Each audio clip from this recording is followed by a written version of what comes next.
Thank you for joining us for another episode of Leadership Is Podcast. I am your host, Jason Muhammad, founder of JM Leadership Consulting. Today we will be having a discussion with Jackie Stavros and Cheri Torres, discussing from their book, Conversations Worth Having. We're talking about how organizations soar with Conversations Worth Having, featuring Dr. Jackie Stavros and Dr. Cheri Torres. Please enjoy.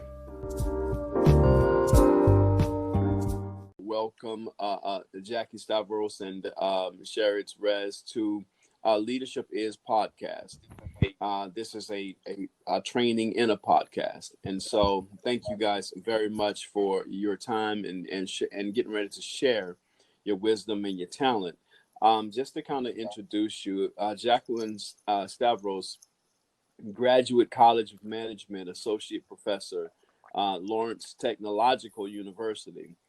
Jackie's passion is working with others to discover their strengths, identify opportunities, and create a plan with meaningful results for positive change.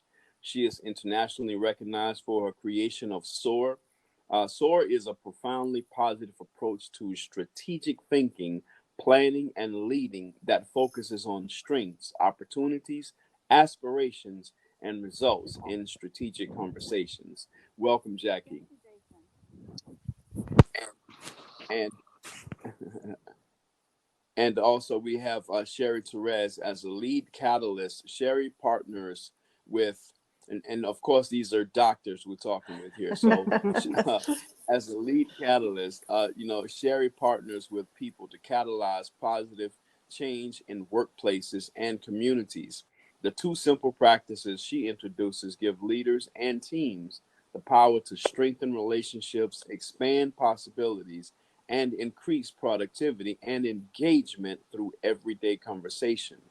These practices are grounded in neuroscience, positive psychology, and appreciative inquiry, one of the most widely used approaches for systems change.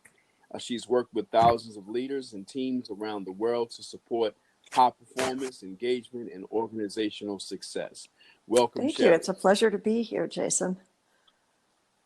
Absolutely. Thank you guys so much. Again, we have been going through the boot camp with you in the organization that I'm a part of. And of course, we're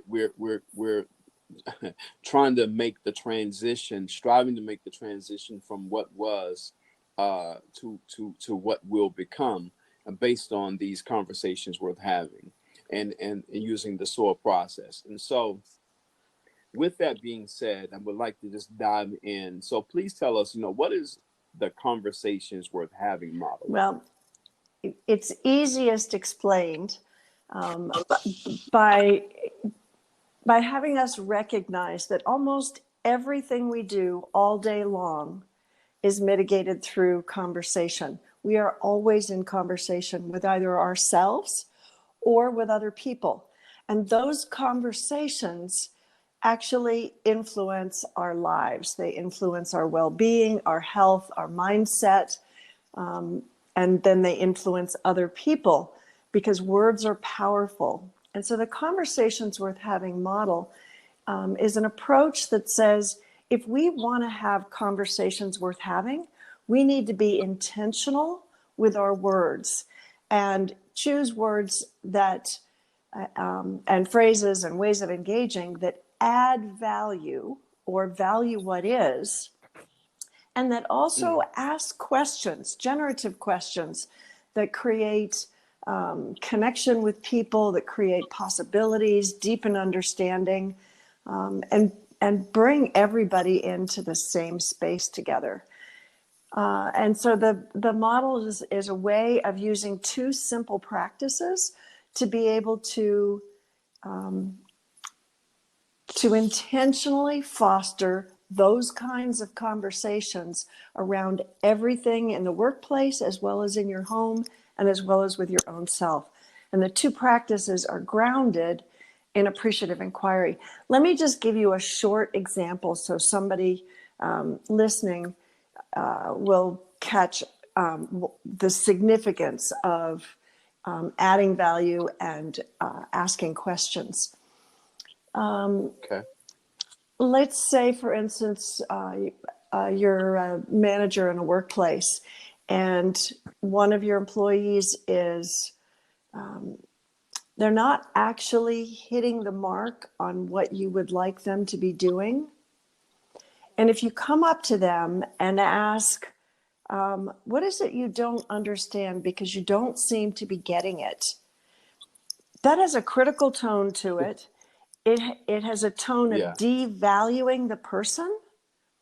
But if you come Mm. up to the person and you say, hey, I'm wondering if there's some things you might not understand around what I've asked you to do. I might not have been really clear. Let's make sure we're both on the same page so that you can do the excellent work I know you can. And you're going Yeah. after the exact Yeah. same thing, but one is a conversation worth having, and the other is only going to make the first one is only going to make the person defensive and not able to do their best. Yeah, the way that you positively frame that, it really it takes the sting out of it. Yeah, it takes the sting out of it. Yeah, but it still addresses the problem. This is not, yeah, it's It not does. about whitewashing anything. It's about addressing the problems and making sure that you do it in a way that engages people and inspires them to be their best. So, if you would please, or Jackie, if you would like to, comment on that as well, you can. But please, say more about the appreciative Sure. inquiry. Just to point out the outcomes of the situation that Cheri just described, it's going to really fuel productivity, performance, satisfaction. It's going to support excellence in not only the employee and the manager, but the whole team. So appreciative inquiry, which we call our AI, this was something that was co-created Yeah. in the late 1980s by two thought leaders today, David Cooper Ryder and Ron Fry, and they're from Case Western Reserve University in Cleveland, Ohio. And appreciative inquiry is about discovering the best of what is and what's possible. And the other thing to point out is you're asking questions in the workplace, such as, what's working around here? Or asking your employees, what do you wish to have more of? Or how does this place really begin to work better?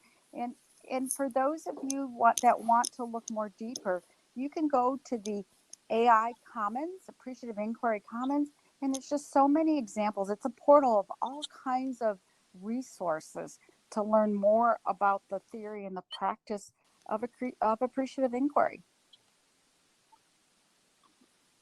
Very good. Very good. Very good. Can I give a Cheri, quick? would you like to? Yeah, sorry. Yes, Yeah. I would love to add a quick example to that. Sure. Something that occurred to me as an example, British Airways had a problem with customer service because bags were not arriving on time and customers were complaining. And Yeah. so a consultant went to work with them who was trained in appreciative inquiry. That was her approach. And when she asked them what they wanted, they said, well, we want baggage recovery so our customers will be happy. And she was like, is that all you want? And they looked puzzled. And she said, if the bags arrive on time, what's the outcome? And they said, well, our customers are happy. So she asked an additional question, is that the only thing that creates happy customers? And they're like, well, no, there's a whole lot of other things. And eventually, what they decided to investigate, to research into the company, instead of looking at why bags are getting lost and trying to fix that problem, they Yeah. inquired into exceptional arrival experiences, figuring that occasionally a bag is going to get lost, but if the rest of the entire arrival experience was exceptional, even with a minor bag loss once in a while, the customers would still be happy. And as you can imagine, just think about yourself being an employee, helping to uncover and discover what creates exceptional arrival experience. That's kind of an exciting thing to look into and to ask questions and ask customers about ask your fellow colleagues about. But if you're asking people, when are you most unhappy, and why are these bags getting lost? It just sends people into a place where they can't be creative or productive. And that's why appreciative inquiry is Yeah. so powerful. Yeah, that's awesome. That's awesome. Yeah, that's really awesome. Uh, Jackie, would you like to chime in again on that before we So move Cheri's on? been talking about employees. It's also used for innovation. There's a company that many people might be familiar with, Green Mountain Coffee Roasters, in Vermont area, Mm. and they used it for innovations. And they had innovation sessions of asking questions. And if you're familiar with the Keurig coffee pots and the Keurig's little pods, they had Yes. innovation sessions, and so there's been lots of new products and new services developed because of using these practices of, what's possible and what's going on well in the organization, and bringing in stakeholders into the conversation. So you can, again, you go out to that portal, there's lots of examples of companies using this around the world. Very good. Thank you. So the next question that I would have is, how do generative questions and positive framing help people be successful in It's a organizations? great question. And those are the two simple practices that anybody can use anytime, anywhere, and in any situation to shift a conversation or foster a conversation worth having. And generative questions are questions that change the way you think or the way other people think. For example, if someone says something to me and I take offense at her and I feel like they've been mean or I'm feeling slightly attacked, instead of jumping back, responding as if that were the case, if I pause for a moment and just kind of tune in and say, I wonder if that's what they really meant.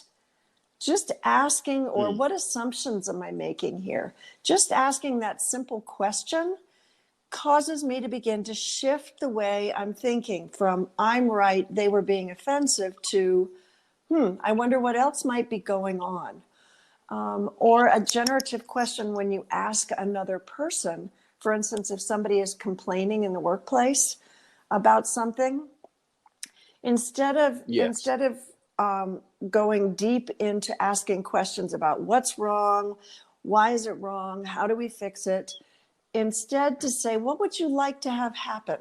What would make that better? What would make it more effective? It immediately shifts their thinking from this is wrong and somebody else should fix it to how would I fix it? And then it immediately engages them in a place where they can add value. Or instead of looking at things as problems that we're trying to fix, to shift the problem. And this is where positive framing comes in, to shift the problem from what's not working or what's wrong to what is the outcome we are after. So if, for instance, if there is poor communication and you want good communication, it's if we have good communication, what are the outcomes? What are the possible outcomes? And some of those possible outcomes might be everyone feels really well informed. Everyone feels included. Everybody has the data and information they need when they need it. People feel more trusting in the environment. Each one of those topics is a topic for a conversation worth having, which you can then ask generative questions about. When have we been at our best when we've communicated together? When have you had all the data and information you needed, when you needed it?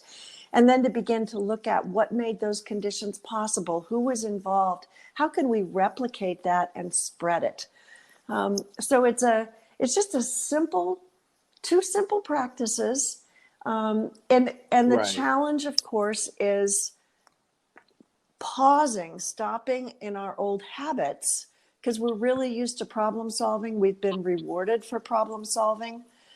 How do we stop that habit, pause, tune in to what's going on for me, the other person, what assumptions are we making, what might not be visible, we need to make visible.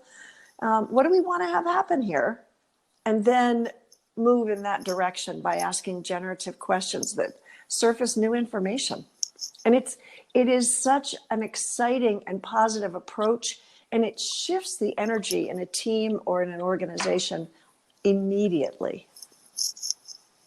Yeah.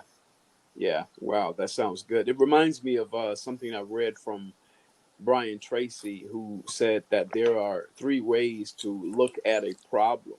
And he said one is it's a situation. Number two, it's a challenge. But the most important is number three, it's Yes, an exactly.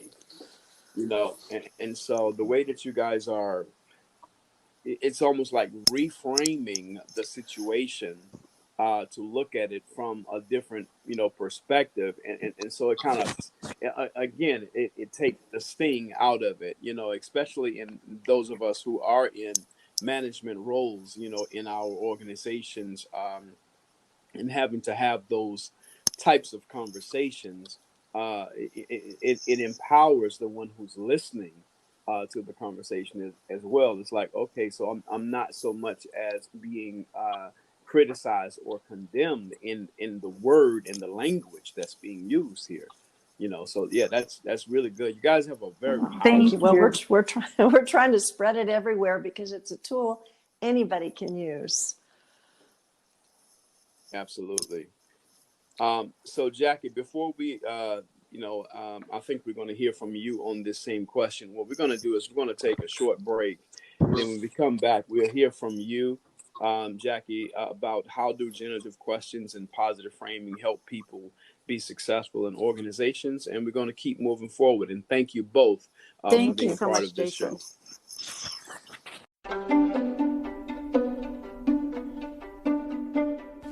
Greetings, leaders. I'm here to talk to you about Anchor. If you haven't heard about Anchor, it's the easiest way to make a podcast. Let me explain. It's free. There are creation tools that allow you to record and edit your podcast right from your phone and or computer. Now, how convenient is that?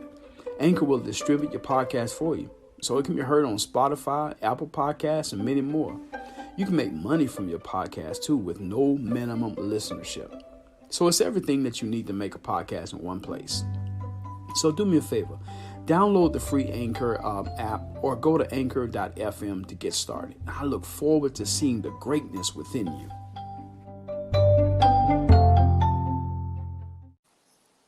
Okay, thank you so much for rejoining us for the episode of Leadership Is Podcast, Why Organizations Soar, using conversations worth having with our special guests, Cheri, Torres, and Jackie Stavros. And so as we are continuing to have this conversation, we heard from Cheri Torres on the question of how do generative questions and positive framing help people be successful in organizations. And so we were going to hear from Jackie Stavros as she was going to continue with this question. Okay, can you guys hear me okay? Yes, ma'am. So Yes. just kind of building on what Cheri said about generative questions and positive framing, is think as a generative question will take you in a new direction, as well as sometimes you'll start with deepening understanding. And think of the positive framing. You just name it, as you mentioned earlier about Brian Tracy, you name it, the problem, the situation, the challenge, and you flip it simply to the positive opposite. And then the framing begins to clarify what you want more of and the outcome if that positive opposite was true. Mm. Wow. Yeah, that's interesting. That's interesting. So what is SOAR? And why is it so important in the strategic thinking process? Great question, Jason. If we build on, think of appreciative inquiry has really influenced the two practices of generative questions and positive framing. SOAR is simply a framework to ask questions that start from a place of strength, questions that begin to identify opportunities, what's possible. And also it's really important to talk about aspirations, what people really care a lot about. And then finally, you're looking for results in what you do. And results can be both meaningful and measurable. And look at strategic thinking is part of it, involves the generation and considerations of strengths and opportunities. And how do you begin to operationalize these strengths and create these opportunities, whether they're initiatives or new products and services and organizations? You want to design strategy around what's possible and the strengths that you can leverage. Gallup's research found that the top performing organizations have the leaders have strength in 4 areas. And the first is can they execute, can they influence, can they build relationships, and can they do strategic thinking? So strategic thinking is being able to create strategies and strategic plans on what it is that is important to your stakeholders. Wow. Yes, ma'am. You know, I kind of want to, Cheri, if you would like to chime in on this, as far as, you know, what is SOAR and why is it so important to the strategic thinking process. Before you do, I kind of want to go back to something, Jackie. Sure. I remember watching something from you as you were sharing a story about your husband. And it just reminds me of, you know, the generative questions and positive framing, you know, to help people be successful. But you are helping your children to understand a real situation or challenge here. And you took the opportunity to really practice this. Can you kind of elaborate on that before we, you know, go to Cheri answering what is the SOAR? Sure. So the story I think you're referring to is when my husband was diagnosed with a stage 4 cancer. And when you think cancer, you go into just a fearful correct mode. You're disconnected. And when somebody says you have a stage 4 cancer, you think it's terminal, it's the end. And, you know, it's going to depend on what cancer you get. And what I learned in that situation from my doctor, my husband's doctor, was that some stage 4 cancers, there's a cure. And when we learned what we were dealing with, it was stage 4 lymphoma, and the doctor said he had a 50-50 chance. You know, you need to shift that internal dialogue in your mind to, okay, what can I take control of? What are the strengths here? What are possible? And when I was driving home, trying to figure out how do I tell a 10-year-old and a 12-year-old that their dad has cancer and he won't be home for a while, you know, you begin to think through the conversation you're going to have. And when I walked in the door, the first question my 12-year-old daughter, Allie, asked is, she said, "Mom, is Dad going to die?" And in my moment, I thought, you know, I wanted to tell her everything was going to be okay. And I just took her where we were. And I said, "Look, Allie and Adam, everybody's going to die. And, you know, what we need to really focus on is what's possible here." And we started really having a conversation about the, you know, the strengths and what are some good times with their dad and how we were going to get through this. And I will tell you that they were very generative questions. They weren't necessarily positive questions, but the kids were very curious about, you know, what's really going on? How are we going to get through this? And, you know, my daughter later told me that wasn't the answer she wanted. She did want me to tell her dad and everything was going to be all right, but I couldn't promise them that. And, you know, it was a very long 9 months of chemo and treatments and getting through this. And I would tell you, when I reflect back, it was a time of resilience. It was a time of reframing, and we got through it. And my husband made it through remission, and everything is going well. And that goes back to what Cheri said earlier. You can use generative questions and positive framing in a time when things are not going well. Good. Yeah, absolutely. And that was what the perspective I wanted to to kind of, draw out, extract from this is that it's not always just business. And, and of course, we're looking for the leadership principle in it, but it's not always just business. And I wanted, my audience and, your audience, when they hear this, to see that, hey, look, we can put this in our personal lives, right? We Absolutely. can put this in our personal, challenges and opportunities that we have in our personal life. And so thank you so much for sharing that. I apologize if I took you somewhere that you probably didn't want to go. But you handled it like the champion that you are. So I appreciate it. Thank you so much. No, I've been thankful. Thank you. Yes, ma'am. So, Cheri, with the last question here, what is SOAR and why is it so important in the strategic thinking process?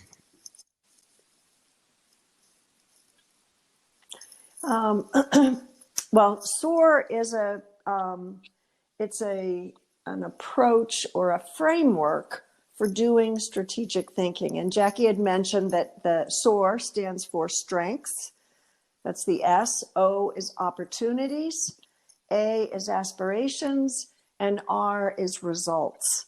And so when doing strategic thinking or having strategic conversations around important business place goals and desired outcomes and initiatives, to be able to frame your conversations, again, it goes back to using positive framing and generative questions, and to do them by talking about the strengths or the aspirations, opportunities, or results. And one of the beauties of SOAR is it's not a linear structured framework. You can have conversations about just one of those elements, if that's all that's relevant at the moment, or you can have conversations about any combination and in any order. For instance, if a project is stalled, instead of going in to look at, all right, looking for who's at fault, who's to blame, and how do we, really get people going again, and we've got to get this project in on time. You would go in and look at, where are we doing well? What are the current strengths in our project? And are there areas that are taking up time or areas where we've got a bottleneck? And let's look at what's going on in those areas. What are we doing that we don't need to do? What else might we do? And so then you would be looking at just strengths and opportunities and asking questions in those areas. You might be starting a new initiative and you would ask an aspirational question. So what are we trying to accomplish here? When we're done with this and we're successful, what's it going to look like? And what will the results be? What's going to be the impact on our customers or our clients or on the organization as a whole? And then you can back up from there to begin to say, okay, how are we going to achieve that? So SOAR is really a way of using the generative questions and positive framing specifically to speak about strategic conversations, strategic planning, are there any etc. closing comments you guys would like to share, and your contact information as well? Sure. I'd like to just share. Oh, go ahead, Cheri. We have a free conversation toolkit on our website that anyone can download. Our website is conversationsworthhaving.today. And just you can go in and get not only the first two, the introduction and preface to our book free. You can download those free, but you can also download the conversation toolkit. We also have a channel on YouTube that goes into some more detail on each of these practices. So if anybody in your audience is interested, and you can just search for Conversations Worth Having on YouTube, and you'll land on our channel. Well, doctors, thank you all so much for being a part of the Leadership Is podcast as we were discussing why organizations soar using Conversations Worth Having. It's indeed been a pleasure and honor, an extraordinary learning experience, and we look forward to serving And you guys take care. Thank you so much, Jason.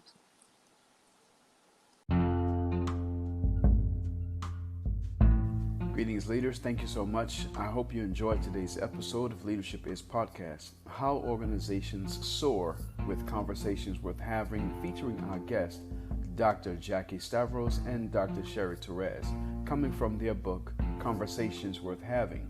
I work with emerging leaders, high potential employees, and students to develop and embrace a growth mindset for leadership. If you would like for us to do a presentation, keynote your next event, or for a free half-hour consultation, please contact us at jason@jmleadershipconsult.com or visit my website, www.jmleadershipconsult.com, or call us at 828-333-7234, and we will respond promptly. Please subscribe to this podcast using the Anchor app or anchor.fm, or you can use Spotify and Apple Podcast using Jason A. Muhammad. Please follow us on our social media. Twitter is @LeadershipJM. Facebook and Instagram is JM Leadership Consulting. I'm also a member of MBEI, or Mountain Business Equity Initiative, an organization truly committed to addressing and filling a true gap for BIPOC communities in the entrepreneurial pipeline. Visit us at mountainbizequity.com for more information, and always remember, leadership is influence and service.